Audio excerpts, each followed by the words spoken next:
काय आपण आज आलतो ह्यांना बेसन पीठ आणायला लावलं होतं. 3 तास झालं बेसन पीठ आणत्यात, पण बेसन पीठ काय भेटलं नाही आम्हाला. चिंगम घेऊन आलो 12. चिंगम या ठिकाणी फक्त चिंगम घेऊन आलोय. चिंगम बरोबर आज यावं लागतंय.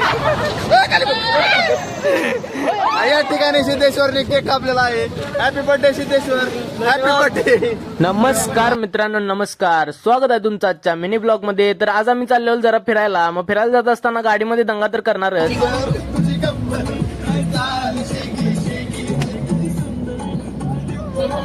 मग असंच आम्ही दंगा करत गाडीतनं चाललेलो. मग आम्हाला लागलेल्या भुका आणि आम्ही सकाळी नाश्ता पण करायला नव्हता. मग आम्ही एका ठिकाणी थांबलो आणि तिथं आम्ही पार्सल वडापाव घेतलं, कारण आम्हाला वेळ घालवायचा नव्हता. आणि गाडीत बसूनच मग आम्ही नाश्ता करत पुढे जाणार होतो. मग ह्या वडापाववाल्या आम्हाला हात केला आणि आम्ही आमचं पेमेंट करून आम्ही निघालो पुढे. मग आम्ही गाडीतनं बसून लगेच पुढच्या प्रवासाला सुरुवात केली. आता ह्या वॉटरफॉलला जात असताना एकदम व्ह्यू तर भारी होता. खरं तर आम्हाला रस्ता एक्झॅक्ट माहित नव्हता, म्हणून आम्ही विचारत चाललेलो.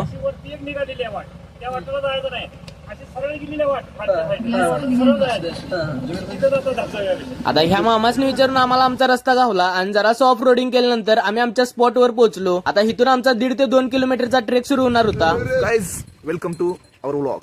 आज आम्ही आलोय कोंडोशी वॉटरफॉलला. अतिशय सुंदर आणि निसर्गरम्य असं वातावरण आहे. आम्ही आमच्यासोबत जरा 4-5 मुलं आहेत, पण मुलं जरा जास्त मस्ती करायची 5-7.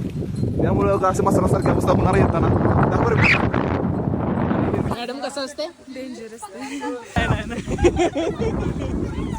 आता कोंडोशी वॉटरफॉलच्या पार्ट 1 मध्ये एवढंच. पुढल्या पार्ट मध्ये तुम्हाला आमचा पूर्ण ट्रेक आणि खूप इंटरेस्टिंग गोष्टी बघायला मिळणार आहेत. तर भेटूयात कोंडोशी वॉटरफॉलच्या सेकंड पार्ट मध्ये. तोपर्यंत या ब्लॉगला लाईक करा, कमेंट करा, शेअर करा आणि सगळ्यात महत्वाचं मला फॉलो करायला विसरू नका. चला तर मग भेटूयात पुढल्या ब्लॉग मध्ये.